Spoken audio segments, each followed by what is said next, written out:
Ton portefeuille vient de perdre de la valeur.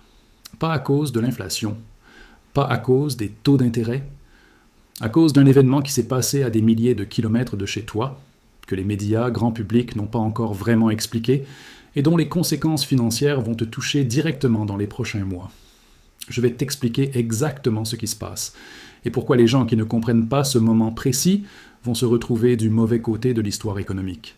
Voilà la réalité brute. Selon plusieurs sources de renseignements indépendantes, la Corée du Nord aurait transféré à l'Iran une quantité massive de missiles balistiques intercontinentaux de nouvelle génération. On parle de 500 unités du Hwasong-18, le missile à carburant solide le plus avancé que Pyongyang ait jamais produit. Un système capable de frapper à plus de 15 000 km de distance. Mobile, discret, pratiquement impossible à détruire en préemptif. 500 missiles. Réfléchis à ce chiffre une seconde. Les États-Unis déploient environ 400 Minuteman III dans toutes leurs forces de dissuasion terrestre. L'Iran posséderait désormais plus de lanceurs ICBM que l'Amérique n'en a dans le sol américain. Ce n'est pas une rumeur, ce n'est pas de la propagande, c'est une donnée stratégique qui est en train de redessiner les équilibres de pouvoir à l'échelle planétaire. Et les marchés financiers, eux, ont déjà commencé à réagir. Silencieusement, mais clairement. Tu te demandes peut-être ce que des missiles iraniens ont à voir avec ton épargne, ton portefeuille, ton crédit immobilier. La réponse est tout. Parce que la finance mondiale ne tourne pas autour des chiffres, elle tourne autour de la confiance. Et quand la confiance dans la stabilité géopolitique s'effondre, c'est l'argent qui suit. Laisse-moi te montrer comment ça fonctionne. La première chose que tu dois comprendre, c'est ce qu'on appelle la prime de risque géopolitique. Chaque fois que le monde devient plus instable, les investisseurs institutionnels, les fonds souverains, les grandes banques ajustent leur position. Ils vendent les actifs risqués. Ils achètent de l'or, des dollars, des obligations d'État américaines. Le capital fuit les zones d'incertitude et se réfugie dans ce qu'on appelle les safe havens, les valeurs refuges. Ce mouvement, il est déjà en cours. Et si tu n'as pas positionné ton portefeuille pour l'absorber, tu subis ces transferts de richesses sans en profiter. Maintenant, parlons du vrai nerf de la guerre, le pétrole. Le détroit d'Ormuz. Tu en as peut-être entendu parler sans vraiment mesurer ce que ça représente. Par ce passage de quelques kilomètres de large transitent environ 20% de tout le pétrole mondial. Un cinquième de l'énergie que la planète consomme chaque jour passe par là. Si ce détroit venait à être bloqué, même temporairement, l'impact sur les prix du brut serait immédiat et brutal. Les analystes estiment qu'une fermeture prolongée coûterait plusieurs milliers de milliards de dollars à l'économie mondiale dans les 90 premiers jours. Plusieurs milliers de milliards en 90 jours. Pour te donner une image concrète, le prix de l'essence à la pompe doublerait. Les coûts du transport maritime exploseraient. Les chaînes d'approvisionnement mondiales, déjà fragilisées depuis le Covid, se retrouveraient à nouveau sous pression extrême. Et l'inflation, que tu croyais peut-être derrière nous, reviendrait en force, plus violente que la première fois. Est-ce que tu es financièrement préparé à ce scénario ? Est-ce que tu sais quels actifs protègent ton capital quand le pétrole s'emballe ? C'est exactement le type de questions que les gens qui suivent cette chaîne apprennent à se poser. Parce que l'information, c'est la seule arme financière accessible à tout le monde, peu importe ton capital de départ. Continuons.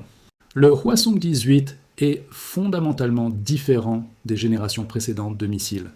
Pas parce qu'il va plus loin, même si c'est vrai, mais parce qu'il élimine la fenêtre de vulnérabilité qui existait avant. Les anciens missiles à carburant liquide nécessitaient plusieurs heures de préparation avant le lancement. Des heures pendant lesquelles les satellites pouvaient détecter l'activité, les services de renseignement pouvaient alerter, et des frappes préemptives pouvaient être planifiées. Le carburant solide change tout. Ce missile peut être lancé en quelques minutes depuis n'importe quelle route, n'importe quelle forêt, n'importe quel désert en territoire iranien. Il est mobile, il bouge, et quand tu ne sais pas où il est, tu ne peux pas le détruire avant qu'il parte. Ce que ça signifie financièrement, la doctrine de frappe préemptive, qui était le principal mécanisme de contrôle de l'escalade au Moyen-Orient, vient d'être rendue obsolète dans ce contexte précis. Les stratèges militaires israéliens et américains ne peuvent plus compter sur la même logique d'action-réaction. Et quand les acteurs géopolitiques majeurs perdent leurs outils habituels de gestion de crise, les marchés entrent dans une zone d'incertitude profonde. L'incertitude est l'ennemi numéro 1 des investisseurs. Elle paralyse les décisions d'allocation de capital. Elle fait monter les primes de risque. Elle pousse les grandes institutions à réduire leur exposition aux marchés émergents, aux actifs liés à l'énergie, aux devises des pays de la région. Pense aux effets concrets. Les compagnies d'assurance maritime qui couvrent les pétroliers dans le golfe Persique vont augmenter leurs primes. Ces coûts supplémentaires se répercutent sur le prix du transport, puis sur le prix des marchandises, puis sur les rayons des supermarchés. La chaîne de transmission entre un missile en Iran et le prix de ta baguette de pain est plus courte que tu ne le penses. Maintenant, parlons d'une dimension que peu d'analystes évoquent publiquement, ce que ce transfert révèle sur la crédibilité du système de sanctions internationales. Pendant des décennies, la stratégie occidentale pour contenir l'Iran et la Corée du Nord reposait sur un principe simple: isoler, sanctionner, étrangler économiquement jusqu'à obtenir des concessions. Cette stratégie avait une logique. Elle avait aussi des failles énormes. Ce transfert de 500 missiles prouve que 2 pays parmi les plus sanctionnés de la planète ont réussi à exécuter l'une des opérations logistiques militaires les plus complexes de l'histoire moderne, sous la surveillance de la communauté de renseignement la mieux financée au monde, et ils ont réussi. Ce que ça dit aux autres acteurs globaux est dévastateur pour l'ordre établi. Les sanctions peuvent être contournées. L'isolement peut être surmonté. Et si tu es patient, si tu construis les bonnes alliances, tu peux changer les règles du jeu en ta faveur. Qui d'autre prend note de cette leçon en ce moment? L'Iran, mais aussi d'autres pays qui cherchent à diversifier leur puissance militaire et stratégique hors du cadre occidental. Et quand ce signal se propage, ça signifie plus de tensions, plus d'imprévisibilité, plus de risques géopolitiques à intégrer dans tes calculs financiers. Laisse-moi maintenant te parler de l'impact direct sur les marchés que tu dois surveiller. L'or d'abord. Chaque fois que la tension géopolitique monte d'un cran, l'or fait la même chose. C'est mécanique. Les investisseurs institutionnels y vont automatiquement quand ils sentent que le système est sous stress. Si tu n'as pas de position sur l'or, physique ou via des ETF, c'est le moment de te poser sérieusement la question. Les actions de défense ensuite. Les budgets militaires vont exploser dans les prochains mois. Israël va demander des livraisons accélérées de systèmes de défense américains. Les États du Golfe vont renforcer leurs commandes. L'Europe, déjà en mode réarmement depuis l'Ukraine, va accélérer. Les entreprises du secteur de la défense et des technologies militaires avancées sont historiquement parmi les meilleures performances dans ce type de contexte. Le dollar américain. En période de stress géopolitique extrême, le dollar se renforce. C'est contre-intuitif, parce qu'on pourrait penser que la faiblesse américaine affaiblit le dollar. Mais non. Le dollar reste la valeur refuge ultime du système financier mondial. Comprendre cette dynamique, c'est pouvoir anticiper les mouvements de change qui affectent tes investissements internationaux. Et le pétrole, encore une fois.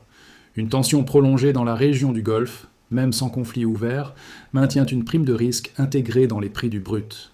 Cette prime de risque, c'est de l'argent que les consommateurs du monde entier payent à chaque plein d'essence. C'est de l'inflation importée que les banques centrales ne peuvent pas contrôler avec leur taux d'intérêt. Est-ce que tu vois maintenant pourquoi cet événement n'est pas que politique ? Est-ce que tu comprends pourquoi les gens qui consomment uniquement les infos grand public passent à côté des vrais signaux financiers ? Il y a une autre dimension qu'on ne peut pas ignorer, la réaction de Washington. Et elle est révélatrice. Face à 500 missiles dispersés sur tout le territoire iranien, mobiles et impossibles à cibler avec précision, les États-Unis se retrouvent dans une impasse stratégique que les analystes appellent un dilemme sans bonne option. Frapper militairement, le coût humain, économique et géopolitique serait catastrophique. Sanctionner davantage, les sanctions n'ont pas empêché ce transfert. Négocier, politiquement impossible à vendre à l'opinion publique américaine. Cette paralysie de Washington a une conséquence financière directe.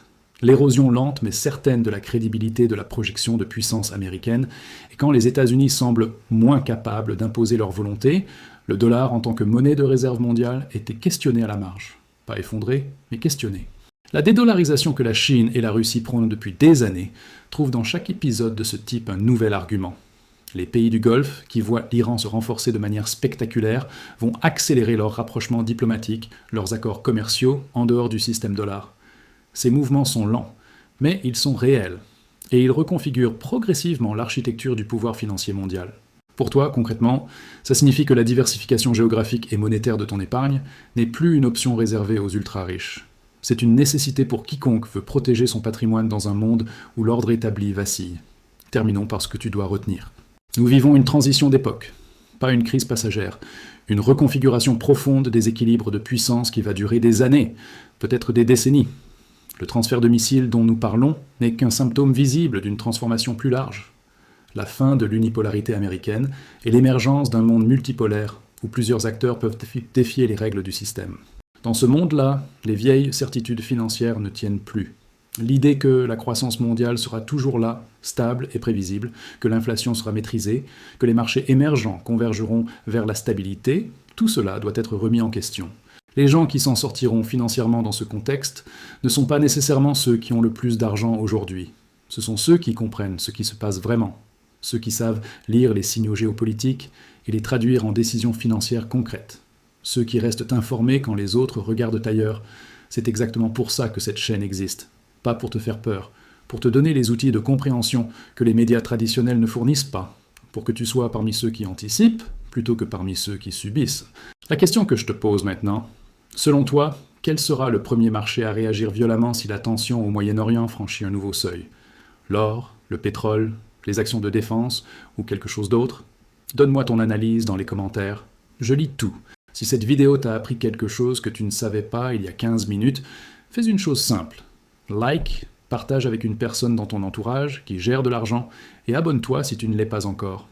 Chaque semaine, on décrypte les événements géopolitiques majeurs pour que tu comprennes leurs vraies implications financières avant que tout le monde en parle. C'est ici que tu restes un temps d'avance.